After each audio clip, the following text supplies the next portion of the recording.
પુષ્ટિ માર્ગ કૃપાનો માર્ગ છે અને કૃપાનો પ્રારંભ એ બ્રહ્મ સંબંધથી થાય અને બ્રહ્મ સંબંધના સમયે જે સહાયક છે એ શ્રી યમુનાજી છે. વૈષ્ણવનું સૌભાગ્ય એ સેવાથી પ્રારંભ થાય અને સેવામાં જે સહાયક છે એ શ્રી યમુનાજી છે.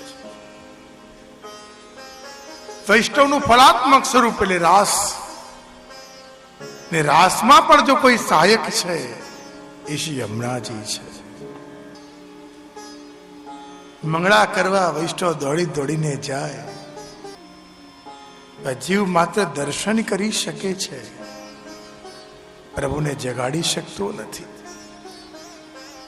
ભક્તમાં સામર્થ્ય છે પ્રભુને પોઢાવવાનું, એટલું સામર્થ્ય નથી કે પ્રભુને જગાડી શકાય. તો કે કોણ જગાડશે? રાસમાંથી આવીને એ સમજલાણું ભાઈ યમુનાજીમાં સ્નાન કરીને પડેલા પ્રભુને જગાડશે કોણ? એકમાત્ર યમુનાજી. એવા શ્રી યમુનાજી ભક્તોના ભાવ અને ભક્તોની એ શ્રદ્ધાને સહાયક બની છે. આજે આ યમુનાજીના ગુણગાન, કેટલા સ્વરૂપો છે યમુનાજીના. જ્યારે મથુરા ગોકુલ જવાનું થાય ને તો તમને દેખાય કે યમુનાજી વહી રહ્યા છે અને વહેતા યમુનાજી દેખાય ને ત્યારે શ્રી મહાપ્રભુજી યમુનાષ્ટકમમાં જે આજ્ઞા કરે છે કે યમુનાજીના 3 સ્વરૂપો છે: આદિ ભૌતિક, આધ્યાત્મિક અને પૃષ્ટિ ભક્તો માટે જે સ્વરૂપ પ્રગટ થયું એ છે આદિદૈવિક. જ્યારે તમે માત્ર ઘાટ ઉપર જઈને ઉભા રહો અને નદીની જેમ વહેતું વહેતું તમને જલ દેખાય ને જલ દેખાતું જાય અને દેખાતા જલમાં તો માત્ર પવિત્રતાના દર્શન કરો ને તો દેખાય યમુનાજીનું ભૌતિક સ્વરૂપ છે. અને ભૌતિક સ્વરૂપે નદી સ્વરૂપે જોઈએ તો એને માતા સમાન ગણાય છે. અને જ્યારે મથુરામાં પ્રવેશ કરીએ અને ભગવતીના કીર્તનમાં જ્યારે આવે, પ્રાતઃ ઉઠ કરત સ્નાન,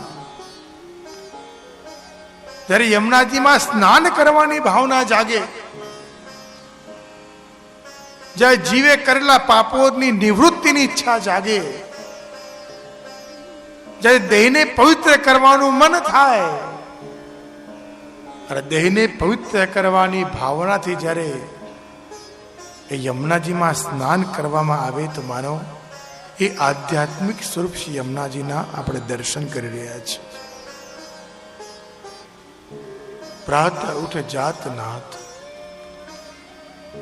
આધ્યાત્મિક યમુનાજીના દર્શન થાય છે. સૂર્યપુત્રીના દર્શન થાય છે. કાલિંદજી જેમાં બિરાજમાન છે એવા શ્રી યમુનાજીના દર્શન થાય છે.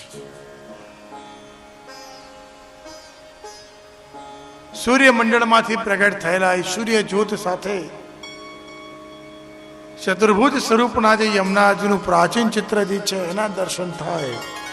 માનો આધ્યાત્મિક યમુનાજી છે કે એ દેહમાંથી ઉત્પન્ન થઈ છે એટલે આધ્યાત્મિક છે.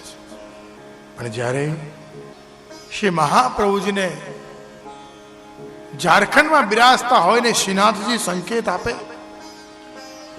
ને આજ્ઞા કરે કે હે વલ્લભ, શ્રી ગિરિરાજ પર્વત ઉપર હું બિરાજમાન છું ને તમારી પ્રતીક્ષા કરું છું, તમે વહેલા આવો. અને શ્રી વલ્લભાચાર્યજી મહાપ્રભુજી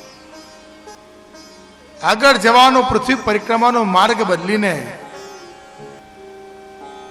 એ મથુરા તરફ પ્રયાણ કરે. શ્રાવણ મહિનો હોય ને શ્રાવણ મહિનાની તીજ આવે અને શ્રી વલ્લભાચાર્ય ધીરે ધીરે ગોકુલ તરફ પ્રવેશ કરી રહ્યા છે. અને ગોકુલમાં આવ્યા ને યમુનાજીના ઘાટ ઉપર ભગવતીએ વૈષ્ણવ શ્રી દામોદર દાસને પૂછ્યું, કરે એટલું તો જણાવો કે આમાં ઠકરાણી ઘાટ કયો છે ને ગોવિંદ ઘાટ કયો છે? અને ભગવતીએ વૈષ્ણવ કંઈ કહે તે પહેલા જ ષોડશ શૃંગાર અખંડ જ્યોત સાથે, સૂર્યના તેજ સાથે, પ્રકાશ સાથે જે સુંદરી પ્રગટ થઈ છે અને દિવ્ય સુંદરીના હસ્તમાં જ્યારે કમળની માળા છે ને કમળની માળા જ્યારે હસ્તમાં ધારણ કરી હોય, આખું એક સુંદર સુહામણું આખું અલૌકિક સ્વરૂપ પ્રગટ થયું છે. તેના દર્શન કરતા માત્રથી લાગે કે આ ખાલી એક સ્ત્રી યમુનાજીનું સ્વરૂપ નથી, પણ સાથે યુગલ સ્વરૂપ પ્રગટ થયું હોય. એવા અલૌકિક સ્વરૂપ સાથે એક એક કમળ યમુનાજીમાં પ્રગટ થયા અને એક એક કમળ ઉપર ચરણ પધરાવીને સાક્ષાત શ્રી યમુનાજી ઘાટ ઉપર આવે અને કમળની માળા શ્રી મહાપ્રભુજીને ધારણ કરાવે છે. અને જ્યાં કમળની માળા શ્રી મહાપ્રભુજીને ધારણ થઈ, શ્રી વલ્લભાચાર્યજી દર્શન કર્યા અને દર્શન કરતાની સાથે આંખો બંધ કરીને જે સ્મરણ કર્યું છે એ સ્મરણને આપણે કરીએ છીએ યમુનાષ્ટકમ. શ્રી વલ્લભાચાર્યજી 16 ગ્રંથ પ્રગટ કર્યા અને 16 ગ્રંથના પ્રથમ પુષ્પ એટલે યમુનાષ્ટક. આવ શ્રી વલ્લભે યમુનાજીની પ્રથમ સ્તુતિ કરી. આવ આપણે પણ સર્વે મળીને બેસીને બેઠા શ્રી યમુનાજીની સ્તુતિ કરીએ. યમુનાષ્ટકમનું ગાન કરીને શ્રી વલ્લભના શબ્દો સાથે, શ્રી વલ્લભની સ્તુતિ સાથે, શ્રી વલ્લભના ગાન સાથે આપણું ગાન જોડીએ. બોલ શ્યામ સુંદર શ્રી યમુને નમામિ યમુનામહં सकल सिद्धि है तुम मुरारी पद पंकज स्फुरत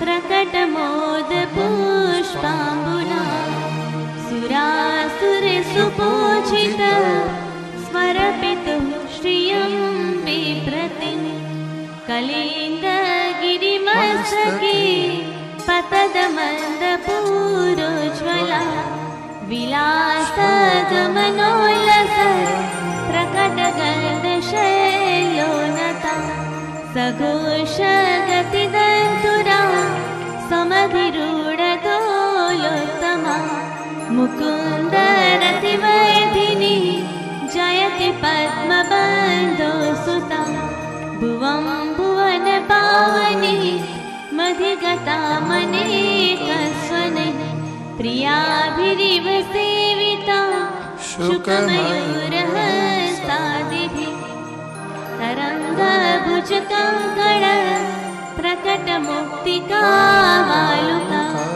नितम्ब तट सुन्दरी नमत कृष्ण तूर्य प्रिया अनंत गुणभूषिते शिव विरंचिते वस्तुते गणाघन निधि सदा ध्रुव पराशराभीष्टते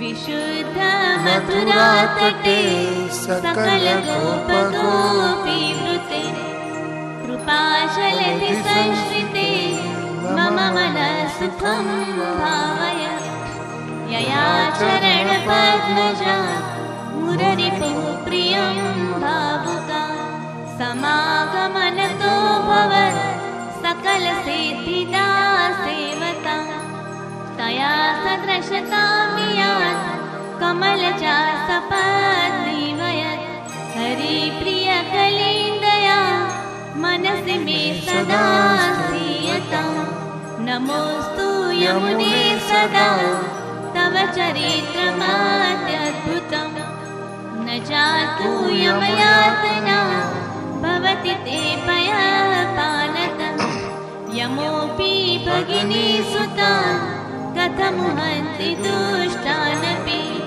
प्रियो भवति सेवनात् तव हरेर्यथा गोपिकः ममास्तु तव सन्निधौ तनुलव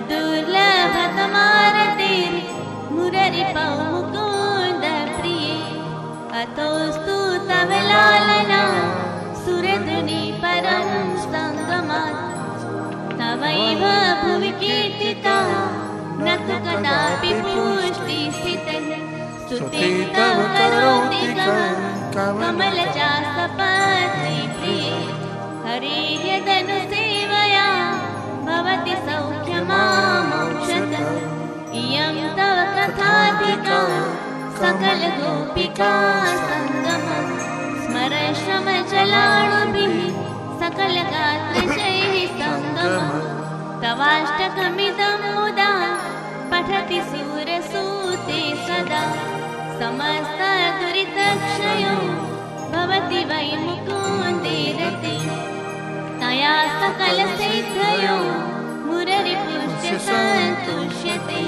स्वभावविजयो भवेत् वदति वल्लभ श्रीहरे वदति वल्लभ श्रीहरे वदति वल्लभ श्रीहरे बोलो श्याम सुंदर श्री अमने।